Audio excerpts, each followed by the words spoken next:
자, 해보겠습니다. 잘 보셔야 돼요. 여기 말문제 보시면 말문제도 잘 나오고 계산문제도 잘 나오고 실기도 잘 나와요. 자, 보자. 자, 일단 마인드맵.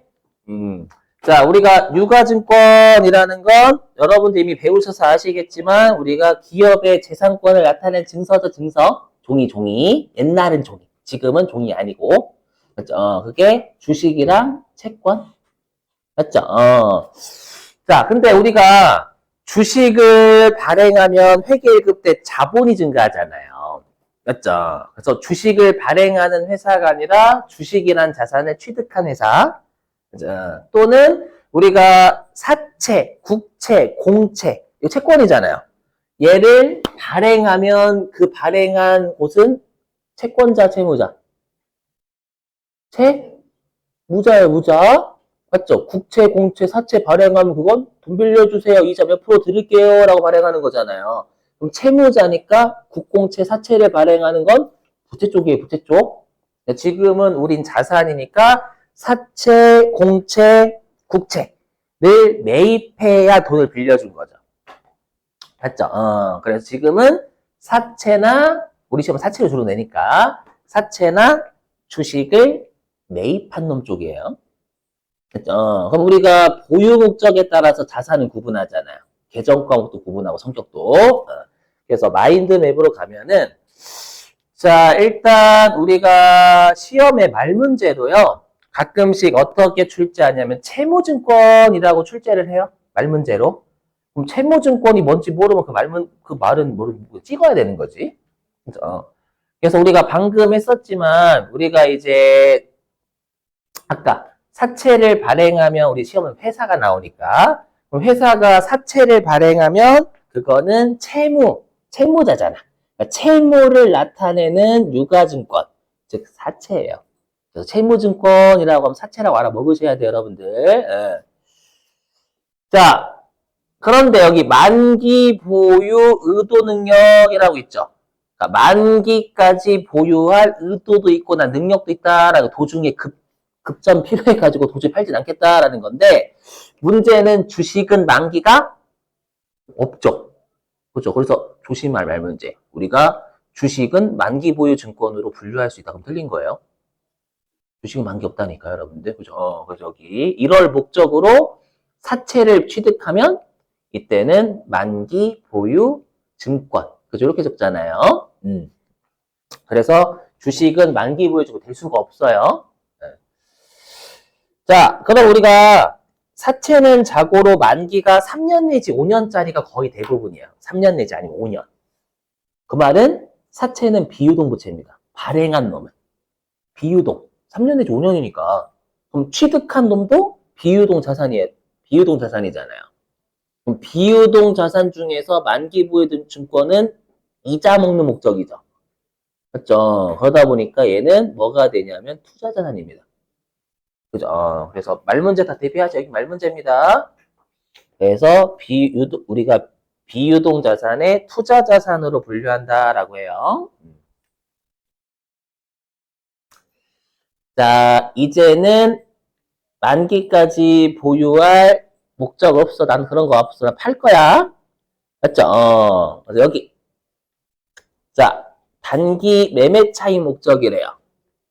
목적은 다 그렇잖아요. 주식이나 채권 하다 보면 목적은 다 그럴싸하지. 나 시세 차익 얻고 빨리 독립해야지, 이렇게. 근데 자꾸 파란불이 뜨, 자꾸. 죄송해요. 아무튼, 목적. 그리고 매매가 적극적이고 빈번하대요. 이 말은 뭐냐면, 아름답게 표현한 거고. 증권회사의 수수료를 계속 갖다 줌이란 뜻이에요. 그렇게 하면 좀 이상하죠. 증권회사의 수수료 갖다 주는 책, 뭐 이렇게. 그럼 이러한 목적으로 주식이나 사채를 취득하면 계정권 뭐예요? 단기매매주, 그렇죠. 단기매매증권. 그리고 주식은 팔 수 있으니까 단기매매증권은 주식도 되고 채권도 되는 거예요. 근데 단기매매증권은 여러분 유동자산이죠. 유동자산이면 무슨 자산 아니면 무슨 자산이에요? 그게요? 유동자산은 무슨 자산 아니면 무슨 자산이에요? 엄마나? 당좌자산 아닌 재고자산이잖아요, 여러분들. 다 된단 말이죠, 시험에. 그렇죠? 우리가 재고자산은 판매 목적으로 가지고 있는 거죠. 재고자산이에요? 아니에요. 우리 제조기업이 주식을 판매 목적으로 가지고 있어? 제품이지. 맞죠? 그럼 판매 목적으로 가지고 있지 않는데 투자 목적이죠. 그럼 투자 자산이야? 아니에요. 그래서 당좌자산이야. 당좌자산은 그냥 재고자산이 아닌데 1년 이내에 현금화되는 자산이면 당좌자산이거든요. 맞죠? 당좌자산 정의가 없어. 그게 이 정의예요, 정의. 예. 그래서 단기 매매 증권은 우리가 유동자산 중에서 당좌에 속한다라는 거. 다 나온다, 시험에. 자, 그 다음에 이제, 아니야. 나는 단타 칠 목적은 아니야. 수수료 갖다 바치기 싫어. 나는 삼성전자 주식을 오래 가지고 있을래. 그러한 목적으로 사면 매도 가는 증권이라고 하죠, 여러분들. 그럼 매도 가는 증권은 장기 투자 목적이니까, 그렇죠? 우리가 비유동 자산 중에서 투자 자산에 분류되겠죠, 당연히. 예. 그러니까 투자 목적이라 무조건 투자 자산 아닌 거예요. 유동이면 당좌로 가는 거예요. 그래서 요거는 마인드맵 그려 나가시라고 한 거고, 자고로 우리 회계 1급은 주로 실기 뭐 많이 내요? 단기, 만기 매도 중에. 단기 매매 증권 많이 내죠. 세무 2급은 둘 다 잘 내요. 단기 매매 증권하고 매도 가는 증권 잘 내요. 진짜 잘 내요. 대비하셔야 돼. 요? 붙였어, 요? 보시면. 예. 자, 여기서는 뭐를 좀 볼 거냐면, 여러분 일단 이것 때문에 좀 띄워요. 뭐냐면, 요거 때문에. 뭐냐면, 아까 우리가 지문에서 채무증권이라고 나오면, 뭐, 국공채, 사채면 조사채? 했죠. 그러면 주식도 유가증권의 한 종류니까 주식도 부르는 말 있잖아요. 주식을 뭐라고 하냐면, 우리가 지분증권이다라고 해요. 왜? 우리 주식 가지고 있으면 지분율? 이렇게 부르자. 지분율 몇 프로? 그러니까 지분을 나타내는 유가증권이다라는 뜻이에요. 시험에 지분증권이라는 말을 좀 이따 보실 거예요. 좀 여기 짜증난다 진짜 지문이 막. 그래서 혹시라도 지분증권이라고 말로 나오면 물론 실기에서는 주식이야 좋아요 잘.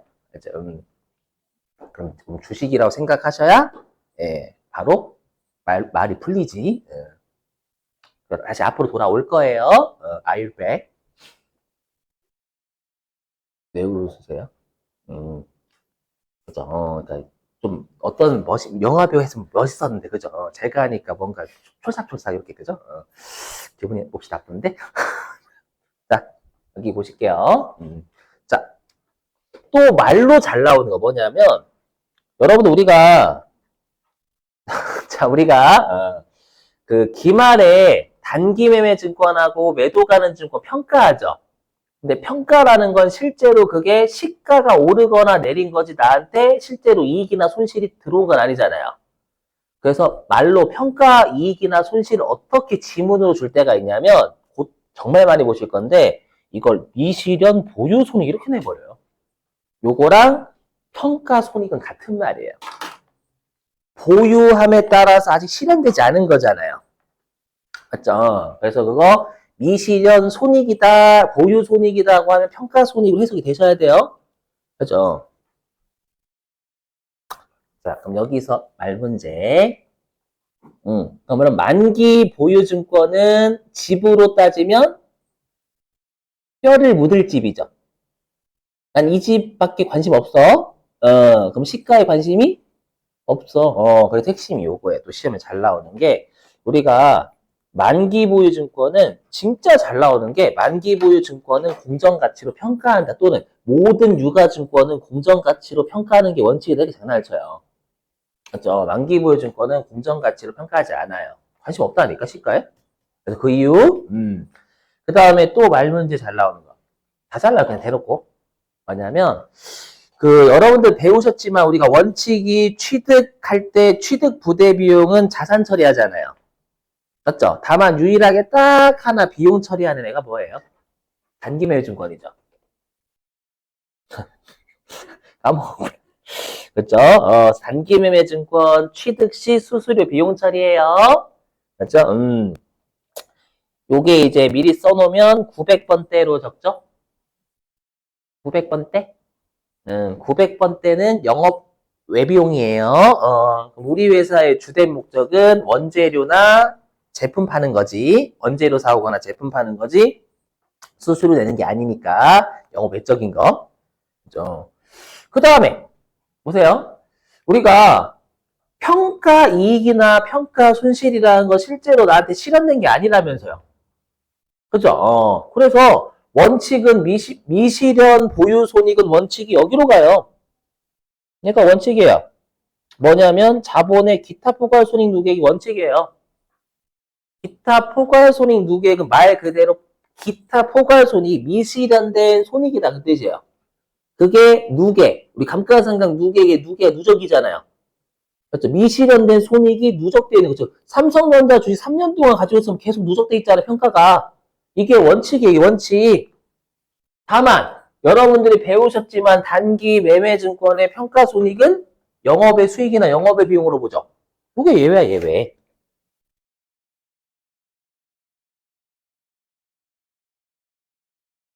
자, 들어보세요. 항상 제가 드는 사례 있는데.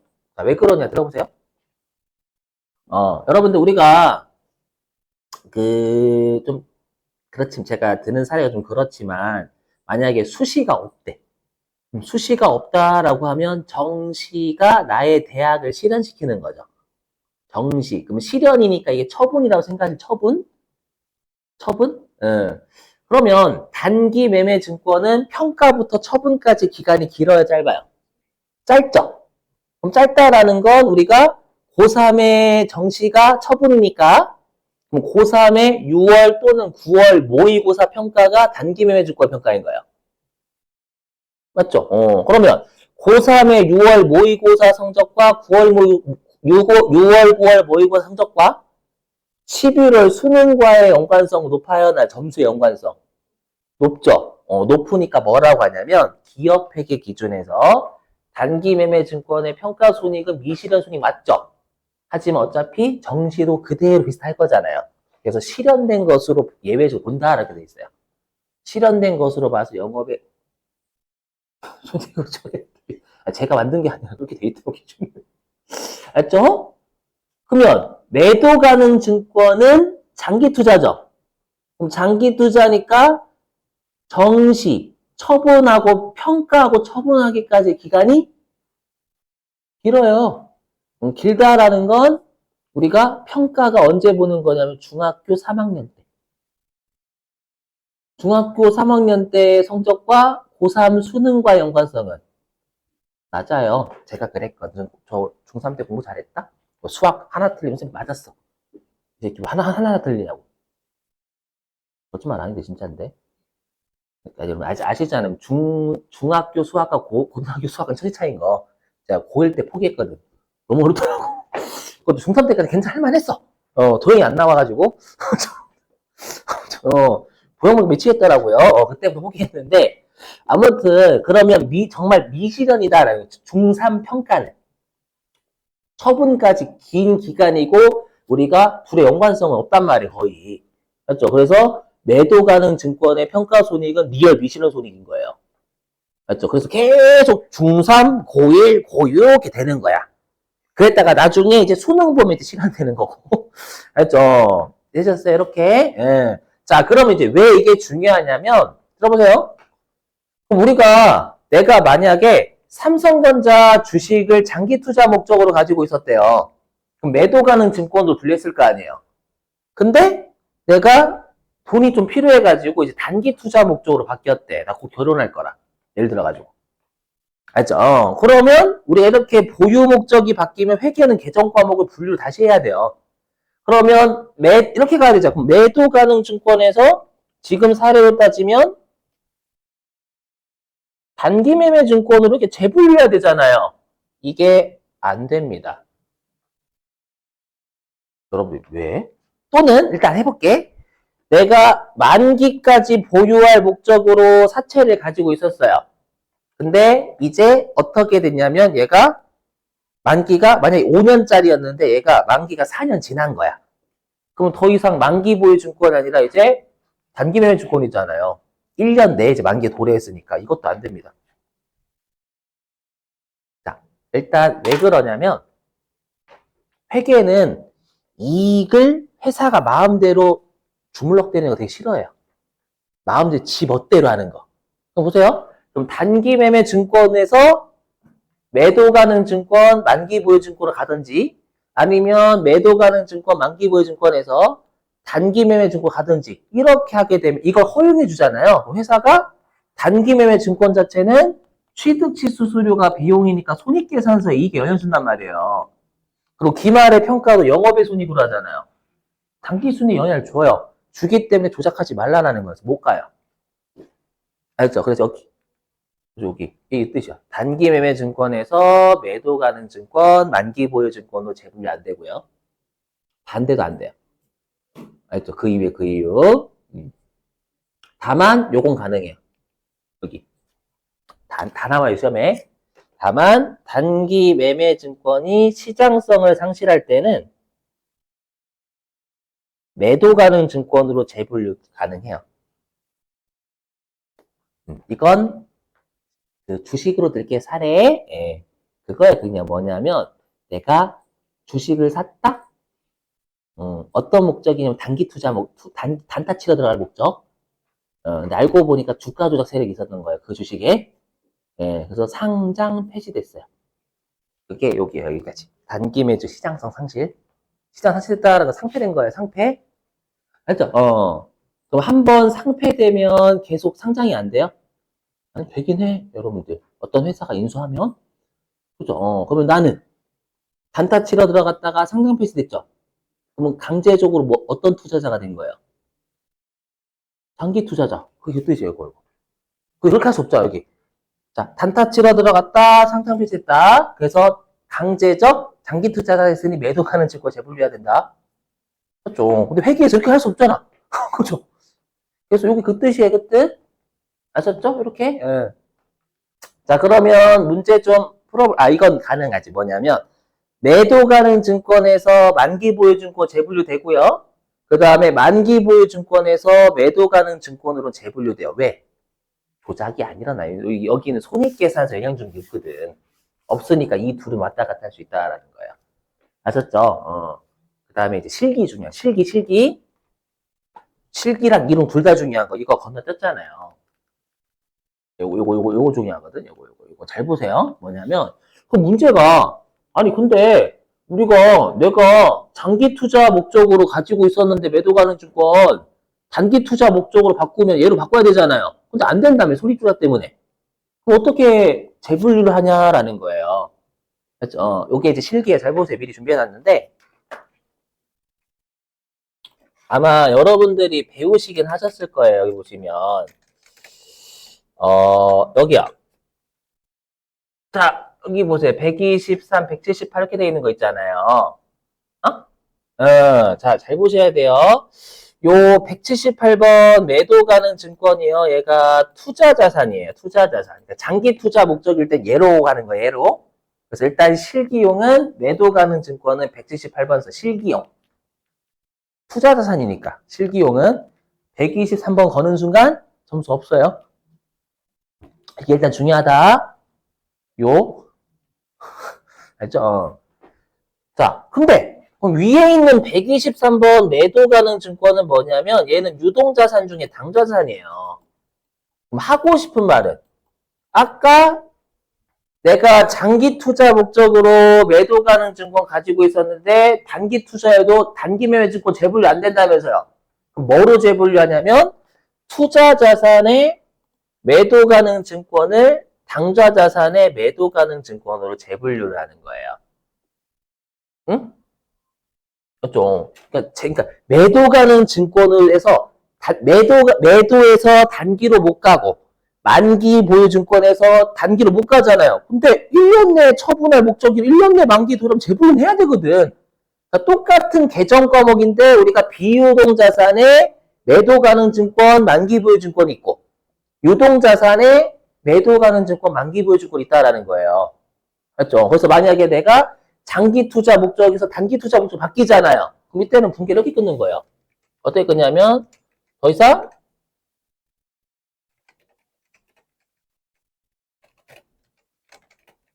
이렇게 하는 거예요, 분계를. 시험 2분기 안 내겠지만. 대변 더 이상 투자, 장기 투자 목적 아니다라고 까는 거예요. 오케이? 그러면서 차변에 이제 내가 매도 가는 증권 중에서 이제는 단기 투자 목적으로 바뀐 거다 이렇게 하는 거예요. 이게 재분류하는 거야, 재분류. 그래서 결론 만기 보여준것도 마찬가지고 여기요. 만기 보여준것도 이렇게 두 개란 말이에요, 지금. 181번이 이게 투자 자산의 만기 보여준권일 때. 근데 얘가 1년 내에 처분할 목적이거나 만기가 1년 내에 도래해도 단기 매매 주고 재분류 안 되잖아요. 그럼 유동자산의 만기 보여주고 재분류 한다고요. 이거 다 말문제 나와요. 실기용은 181번 쓰셔야 되는 거고. 그래서 결론. 이거 하고 문제 풀고 오실게요. 그래서 결론 여기 앞에. 이거. 그래서 여기 원래 여기 만기 보유 증권이나 매도 가능 증권이 투자 자산이자 원칙은 여기. 다만 여기 만기가 1년 이내로 도래하면 유동자산의 만기 보유 증권이 있다라는 거예요. 시험을 어떻게 출제하냐면 만기 보유 증권과 매도 가능 증권은 당좌 자산 또는 투자 자산으로 분류할 수 있다. 맞는 표현인 거 그거. 당좌도 있고 투자도 있단 말이에요. 오케이. 1년 내에 처분할 목적이면 이때는 우리가 유동자산에 매도 가능 증권이 있는 거고. 자, 그러면 이제 제가 나눠드린 유인물 있죠? 어디 펴주시냐면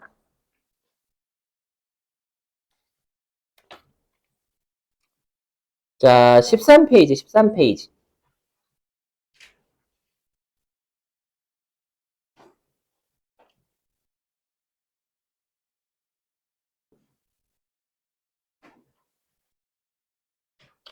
자, 13페이지에 6번하고 7번. 요거하고 쉽게 6번하고 7번.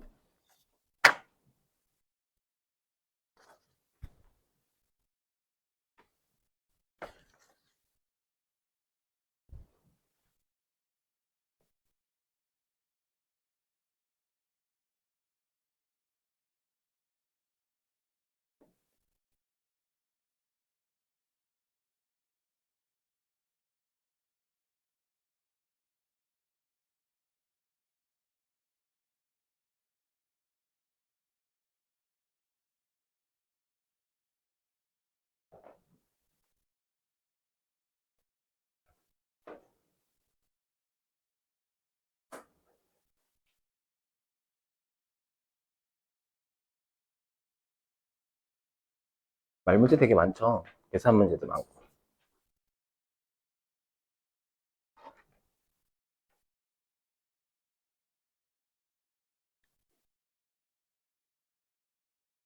육 번 몇 번이에요? 6번 몇 번이에요? 그렇죠. 2번입니다. 2번. 일단 여기 미실현 보유손이 이게 평가손이 미실현 보유 이렇게 된다고 이렇게. 맞죠? 시험에는 평가손이 이렇게 잘 안 줌. 그러면 매도 가능 증권 평가손익이 뜻이에요. 우리 매도 가능 증권 평가손익은 우리가 장기 투자니까 미실현된 손익, 기타 포괄손익 요게 맞죠? 자본. 그 다음에 단기 매매 증권이 단타 치러 들어갔다가 상장 폐지되면 장기 투자니까 매도 가능 증권이죠, 여러분들. 그래서 2번 틀렸고. 3번. 단기 매매 증권 미실현 보유 손익이니까 단기 매매 증권 평가 손실 또는 이익, 또 영업의 손익이잖아요. 단기 손익 항목이 단기에 수익 또는 비용 처리한다. 그 말이죠, 여러분들. 맞는 거고. 그다음에 4번 넘어가도 되겠죠, 여러분들. 자고로 채무증권만 되죠. 사채만 만기 보여주고 될 수 있으니까. 그래서 여기 채무증권. 그 다음에 7번은 그렇죠. 2번입니다. 2번. 1번 왜 안 돼요? 1번 왜 틀렸어요? 응? 뭐가 없어? 만기가 없어, 만기. 만기 보유 증권도 있어야 되잖아요. 채권은 만기 보유 증권도 된다면서요. 그렇죠. 이게 채권이 아니라 주식이면 맞는 말이지. 주식은 만기가 없으니까. 그 다음에 2번 맞고, 그 다음에 3번 왜 틀렸어요? 저 만기 보유 증권은 공정가치 평가 안 한다니까요. 맞죠? 난 이 집에 끝까지 살 거야. 예. 그 다음에 4번은 너무 틀렸죠. 그죠? 이건 단기묘의조건이잖아요. 자, 됐어요. 쉬셨다가 8시 5분에 할게요. 여러분들 쉬세요.